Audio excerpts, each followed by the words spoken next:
રાધે રાધે, જય સિયારામ.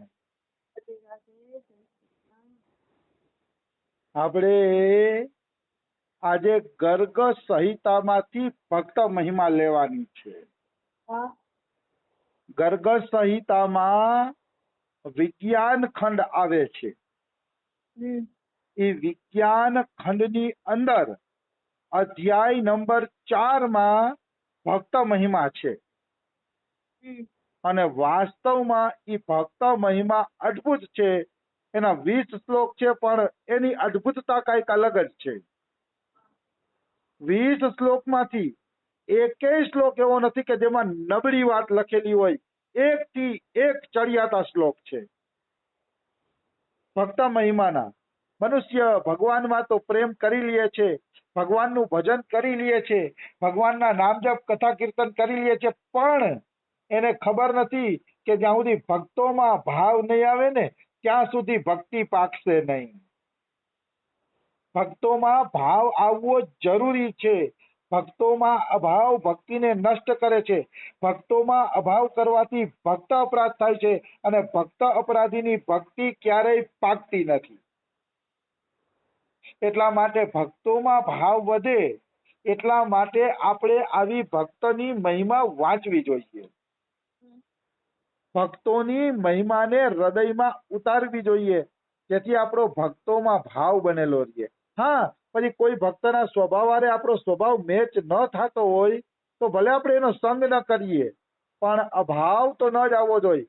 બે નામ કોઈ લેતું હોય તો બે નામ લેવા વાળા પ્રત્યે પણ ભાવ રાખવો જોઈએ. ભક્તમાં અભાવ એ પડતીની નિશાની છે. તો આ તો મેં થોડી પ્રસ્તાવના બાંધી. હવે આપણે સીધા ભક્ત મહિમા ઉપર જઈએ કે ભક્તોનો મહિમા શું છે. રાજા ઉગ્રસેન મહર્ષિ વેદ વ્યાસજીને પૂછે છે કે ભક્તનો મહિમા બતાવો. અને મહર્ષિ વેદ વ્યાસજી ભક્તનો મહિમા બતાવે છે કે જે આકાશમાં, વાયુમાં, જલ, અગ્નિ, પૃથ્વી તથા ગ્રહ નક્ષત્રો અને તારાગણોમાં ભગવાન કૃષ્ણની ઝાંખી કરે છે, અને ઝાંખી કરીને હરખાય છે કે આહા, આ બધાય મારા કૃષ્ણનું સ્વરૂપ છે. પેલા આટલું સમજાવી દઉં, પછી બીજો અડધો શ્લોક સમજાવું. આકાશ જોઈને એમ થવું જોઈએ કે આહા, મારા કૃષ્ણનો રંગ પણ આવો નીલાંબર છે, એમાંય તમને કૃષ્ણ દેખાવો જોઈએ. આ જેટલી વસ્તુ ગણાવી એમાં, અને કણે કણમાં જો તમને કૃષ્ણ નહીં દેખાય તો હું છાતી ઠોકીને કહું છું કે તમે અધૂરા ભક્ત રહી જશો. એક જ તત્વ બધાયમાં દેખાવું જોઈએ. કણે કણની અંદર એક જ તત્વ દેખાવું જોઈએ. બીજું કાંઈ દેખાણું તો હજી તમારામાં ભેદ બુદ્ધિ છે. ભેદ બુદ્ધિ છે, અને એ ભેદ બુદ્ધિ જાશે નહીં ત્યાં સુધી ભગવાન મળશે નહીં. કણે કણમાં શિયા રામમય સબ જગ જાની, કરવું પ્રણામ જોરી જુગ પાની. અથવા તો ગીતાજીમાં ભગવાને કીધું છે વાસુદેવ સર્વમ ઇતિ સ મહાત્મા સુદુર્લભ. ભગવાન પોકારી પોકારીને કહે છે કે કણે કણમાં મને જુઓ, મારા સિવાય કાંઈ નથી. તો અહીંયા લખે છે કે આકાશને જુઓ તો કૃષ્ણને યાદ કરો. વાયુની ઠંડક જુઓ તો એમ માનો કે મારો કૃષ્ણ પણ કેટલો શીતળ છે. જ્યારે એનું ચિંતન આટલું શીતળ છે તો મારા કૃષ્ણના દર્શન કેટલા શીતળ હશે. જલ જુઓ તો ભગવાન કહે છે કે પાણીઓમાં જલ હું છું. નહીં, નદીઓમાં સમુદ્ર હું છું, અને જલાશયોમાં જલ હું છું. મતલબ જલાશયમાં રસ ભગવાન છે. જલ પણ ભગવાનનું સ્વરૂપ છે. પછી અગ્નિ, આપણી જઠરાગ્નિ છે એ ભગવાન કૃષ્ણ છે. ભગવાન એમ કહે છે હું જ જઠરાગ્નિ બનીને તમારા અન્નને પચાવું છું. તો અગ્નિ પણ કૃષ્ણ છે, પૃથ્વી પણ કૃષ્ણ છે, ગ્રહ નક્ષત્ર તાણા બધામાં ભગવાન જુઓ કે હા હા હા, મારા ભગવાને કેવી સૃષ્ટિ રચી. એક એક તારોડિયા આકાશમાં એવું લાગે છે કે જાણે કોઈ બત્તી ગોઠવી દીધી હોય. એમ ભગવાનની પ્રકૃતિ જોઈને હરખાવ. ભગવાનની પ્રકૃતિ જોઈને હરખ થવો જોઈએ કે કણે કણમાં મારો પ્રભુ છે. આ પ્રકૃતિ જોઈને હું ધન્ય થઈ ગયો, કારણ કે આ પ્રકૃતિના કણે કણમાં મારો કાનુડો છે. હરખાવ, ખૂબ હરખાવ, કણે કણમાં ભગવાનને જોઈને આનંદિત થઈ જાવ તો શું થશે? તો કે કરોડો કામદેવને મોહિત કરવા વાળો રાધાજીનો પ્યારો શરૂઆતમાં ભગવાન કૃષ્ણ એ ભક્તો હારે બોલે છે ને એવી રીતે દ્રષ્ટિગોચર થશે. મતલબ જે કણે કણમાં ભગવાનને જુએ છે, ભગવાન એની આત્મામાંથી બોલશે.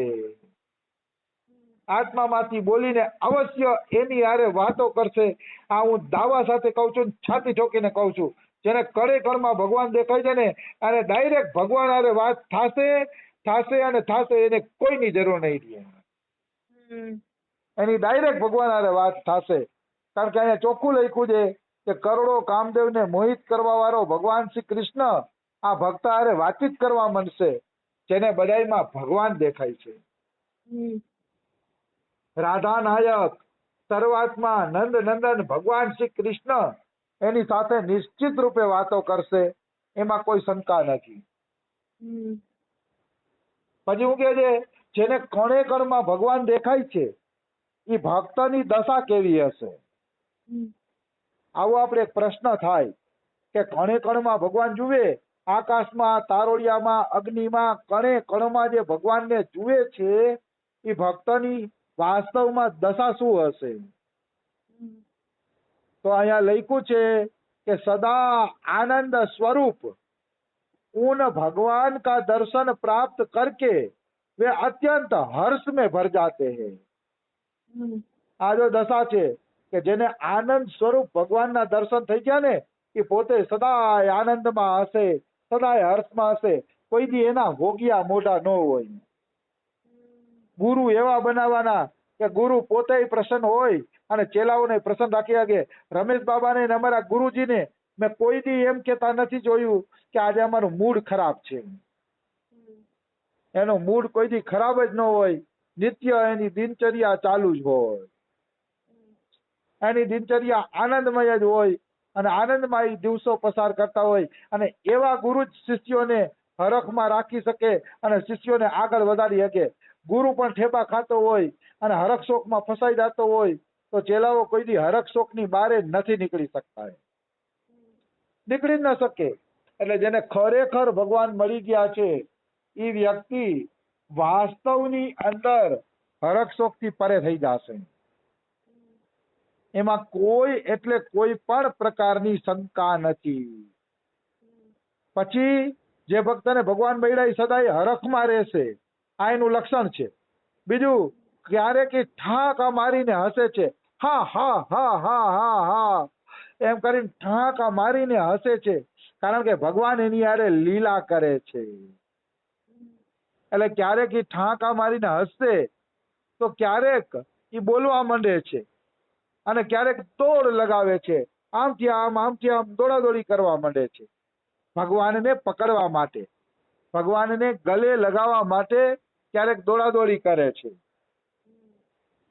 એક સંત થયા છે નારાયણ સ્વામી, અમારા વ્રજમાં થયા છો, એને બધા નારાયણ સ્વામી કહે છે.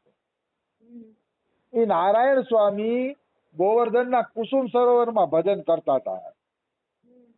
તો કુસુમ સરોવરમાં ભજન કરતા હતા ને તો એ કૃષ્ણ ઉપર ગુસ્સો કરતા કે કાનુડા, હું શાસ્ત્ર પ્રમાણે જીવન જીવવો, શાસ્ત્રમાં જે બધું કીધું છે એ બધાયનું મેં પાલન કર્યું, તોય તે મને દર્શન દેવામાં મોડું કેમ કર્યું?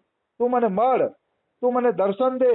ત્યારે મારે પૂછવું છે કે મારું જીવન શાસ્ત્ર પ્રમાણે હતું તોય તે દર્શન દેવામાં મોડું કેમ કર્યું? મારે છે ને એ કે કૃષ્ણને પૂછવું છે. પછી એકવાર શું થયું, એ નારાયણ સ્વામી કુસુમ સરોવર થી માનસી ગંગા અને માનસી ગંગાથી કૃષ્ણ સરોવર દોડાદોડી કરતા હતા.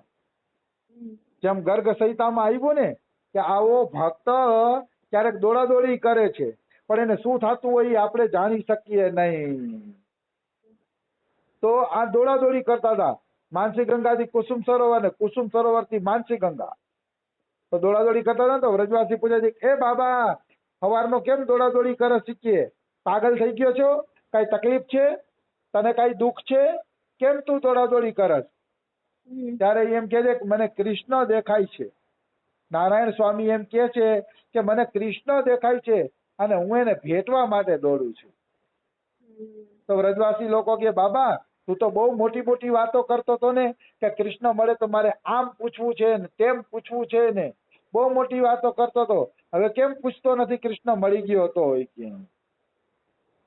તો કે હવે હું એટલે નથી પૂછતો કે એના દર્શન પછી મને બધું પૂછવાનું ભૂલાઈ ગયું છે. હવે